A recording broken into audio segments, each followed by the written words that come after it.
everyone in Candy's Dirt world. I'm so excited to introduce to you a dear friend of mine who I adore, Brian Levy. He is with Cambridge Caregivers and Manchester Care Homes here in Dallas. He is the marketing director for this very fine facilities. There's three of them, I believe, in Dallas or more, four of them. I visited them personally. They're one of my favorite spots, and we're going to tell you all about it as we talk about the holidays that are coming up and what you might want to do with your loved family members who might be in need of a little extra tender loving care around the holidays this year. We talk about weighing the options on a care home or in-home care for these folks, because as you know, we all have parents who are getting a little bit older, or we ourselves might be getting a little bit older, and you do need help. That's one thing I have found as I get older, is that, I'm just like, call in some people to do this, because you cannot do everything yourself. And I'm so happy that we can talk about this, because I think it's a really important question. So Brian, thank you so much for being on our show today. And Thanks for having me. thank you. I really appreciate you taking the time, because I know this is such an important question for so many folks, especially when you are in the real estate business. And I think that's when you really have sort of an extra edge on really seeing people, because you come into their homes and you see what's going on, and you see what they can and they cannot do, what they can handle and they cannot handle. So at this time of the year, you usually hear from a lot of potential clients, right? When they start to see market changes in their parents during the holidays, or in their parents' behavior, or in the condition of the home, right? Absolutely. This is during the holidays when the adult children come home, visit their parents, and they see that they're the decline from the last time they were in town, whether it was 3 weeks ago or the summer, but the holidays are usually a very, very busy time for us. What have um what have you heard from your clients? I mean, what are some of the signs that they've seen? You know, because of COVID, and we don't need to get into the whole Yeah. COVID thing, but COVID's changed a lot, and it's changed. Um, you know, People were managing before, and now people are in crisis mode. Mom and dad were getting to the grocery store, and they were just kind of making do. And now everything's exasperated because of COVID, and they're not getting the care. They're not getting they're becoming more isolated. Yeah, that's right. Um, And that's what we were going to say, is how might this year be different? And I think you've hit on it right there. A lot of families are staying away from their elderly parents because of COVID safety. as they Doctor, should be. yeah, they I'm should not be. a I'm not a doctor, but I play one on TV. They should stay away, You stay would be away. such a cute Yeah, dog. You have to get you a we man. have it. Yeah. Thank you. We have a very open door policy at Manchester. Our care homes are always open to family to come visit. We have, family members that would have meals 7 nights a week with their loved ones. And when COVID hit, we locked it up. And I'll tell you, the feedback from the families across the board, they're grateful. They understand the time and effort and attention and expense that we're not passing on to them. We didn't raise anybody's rates. I mean, if anything, we're paying our staff more. But that's for the protection of our residents. We have 4 care homes with 8 residents in each home. And knock on wood, we've been COVID free. Well, and we wrote about the thing that I was so impressed with, and I don't know if we had planned to talk about this, or maybe we'll talk about it later, but I do want to make sure we don't forget to mention that you actually added on a new position for someone to be in the homes and help these lovely people who probably don't know what Facebook is, or FaceTiming, or Right. No, I mean, the individual attention that we give our residents, it was already part of our operation, that's what we do. right. But because of COVID, and because family members aren't coming into the home as often as they were, we're not doing any vendors, no home health, no hospice, no clergy, nothing like that. So we took it upon ourselves to have more staff on duty for one-on-one activities and attention for each resident. And that's so important, because that's how you kept COVID out. Absolutely. And also they're not isolated like you see on the news, and you see people just kind of wasting away, and they'll knock on your door and leave the food at the door, and you got to figure out how you're going to get to the door to get the. We're not doing that. I mean, our operation on the inside is very much the same. Oh, that's so wonderful to hear. Yeah. How can children, though, gauge their parents' conditions if they're not going to be around their parents? Um, it, it's you know, tough. We do a lot of FaceTime. We do a lot of communicating with our families. We always have. I mean, we have families that are local, but we also have quite a few families that are either out of state or out of country. right, So we're right. accustomed to communicating with our families on text, FaceTime, reporting, all of that. And now it's more intensified and more frequent. We can do daily FaceTime with family. Wow. Yeah. So, but I guess what I'm wanting to know is if I'm not able to see my parents because they live well, my mother-in-law, she lives in New York. How can I tell if she needs to cross that threshold of going into a care home when I'm here and I can't see her? It's a great question. I don't know that I mean, look, a lot of this is just intuitive. You know your family better than anybody else. And whether it's FaceTime or a phone call or, everybody needs an advocate, right? And we can advocate for our family member, for our residents, just by engaging with their families to say, hey, mom's thriving today. She's doing this today. She's not feeling well. And just keeping everybody in the loop.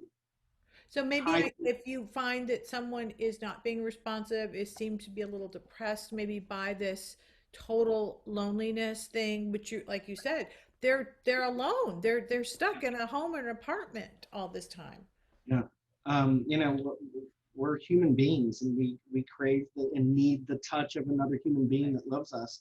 And so they're getting that from our caregivers right now. Their Exactly. families are not there to just even hold their hands. I will tell you, um, the state policy now is that a family can have two essential caregivers assigned to their loved one that is not a staff member.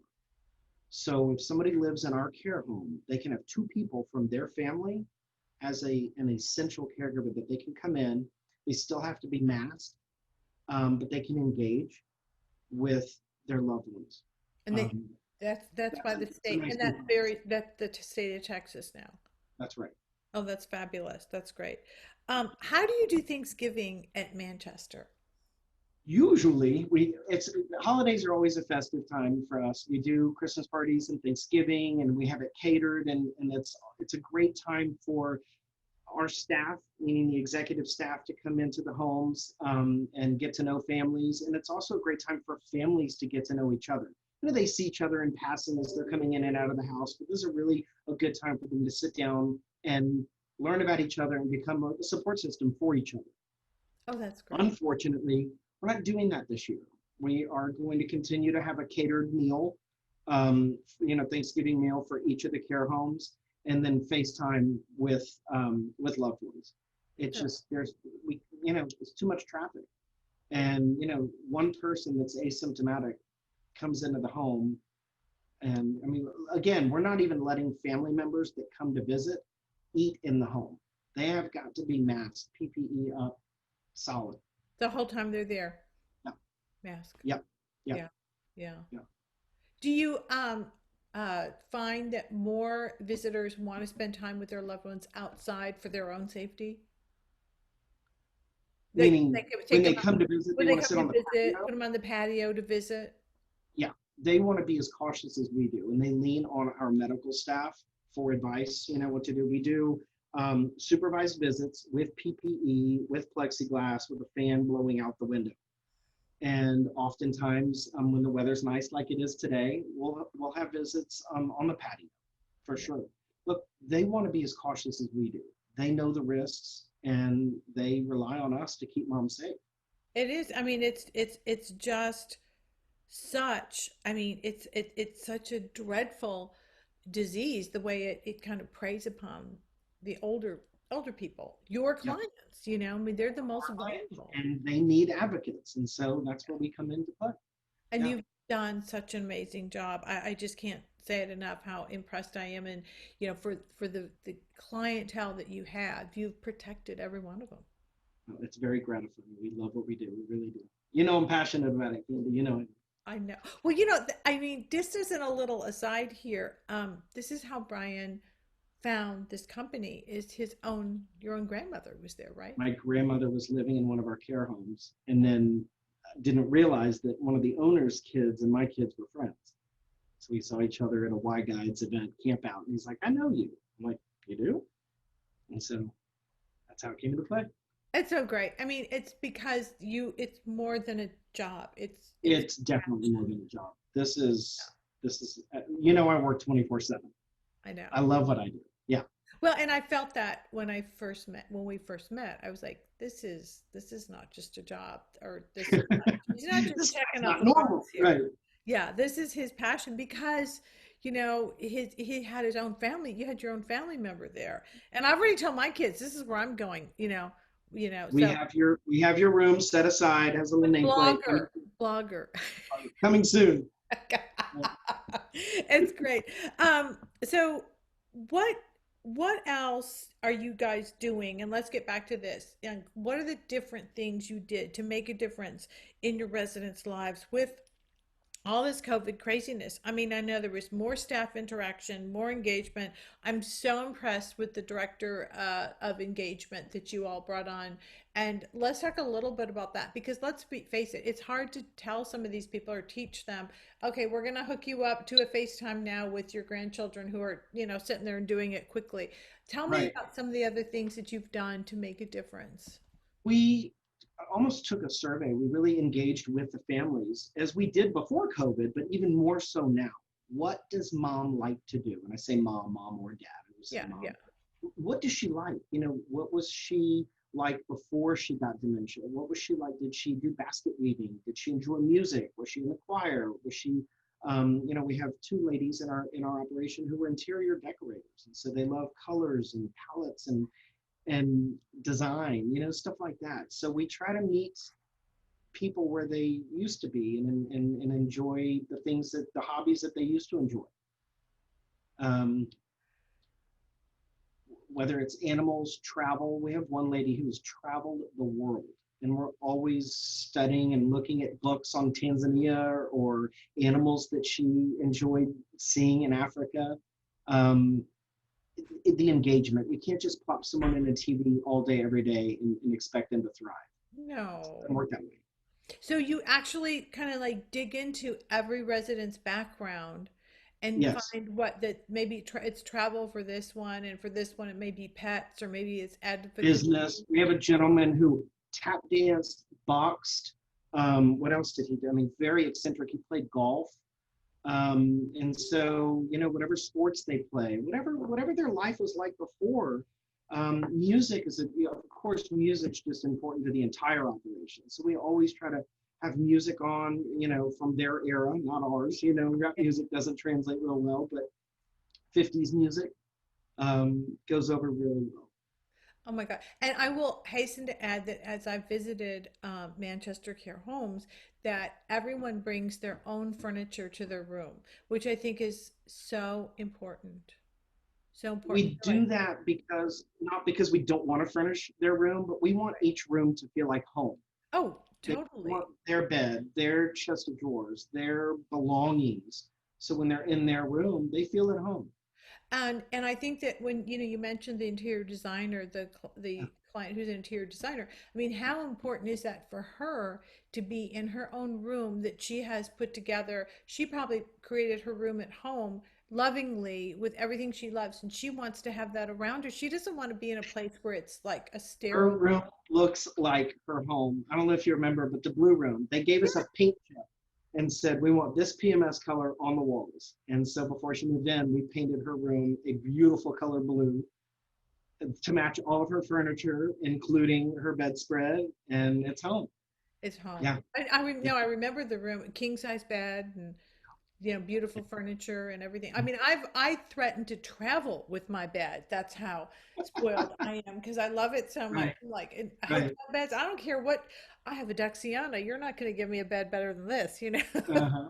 No, Uh-huh. I think it's wonderful what you're doing, and it's sort of the standard that we really should look to. I think for all care homes, and you know for those of us who are older and might be there in 10 and 20 years, this is very reassuring to know that places like this exist. Places like this do exist. It is very rare to have 4-to-1 ratio, 24/7, 365.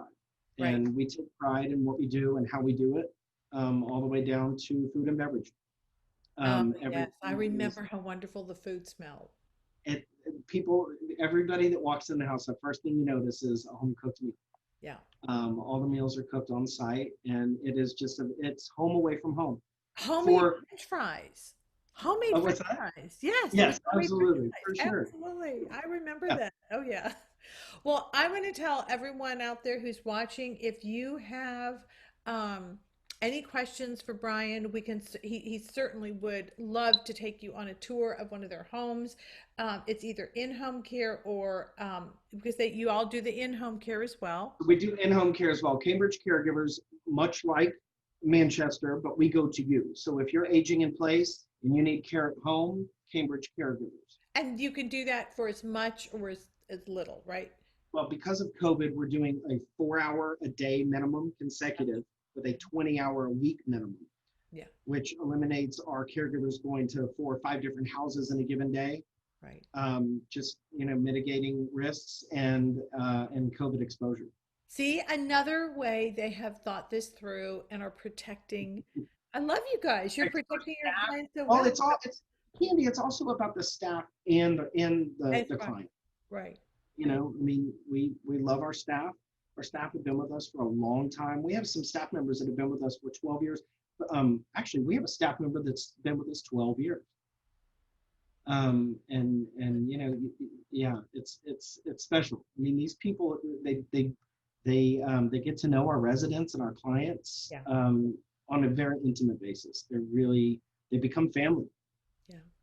I agree. Well, that's great. Well, one of these days we're going to get one of those staff members on the show and talk about it. Yeah, absolutely. Actually, coming up. Coming up. We have it coming up. We're so excited we do this. And honestly, if you guys have any questions at all, get in touch with Brian, and I will have a link. We'll have a link in right here before this little tape so you can see it in our introduction, where you can absolutely click on over to check out their website. You can check out the previous stories that we've done on them. And we are very, very impressed with everything you guys continue to do. And we are just so glad you're keeping these lovely, lovely loved ones safe for the holidays. Thank you, Candy. And it's turkey, right? There's going to be some It's good. turkey. It's real turkey. Wanted to make sure. Real turkey with cornbread or pecan stuffing? Cornbread, Cornbread. turkey, gravy, the whole meal, the whole deal. Okay, we got it. Thank you so There you go. much. Have a Thanks, good Candy. day. And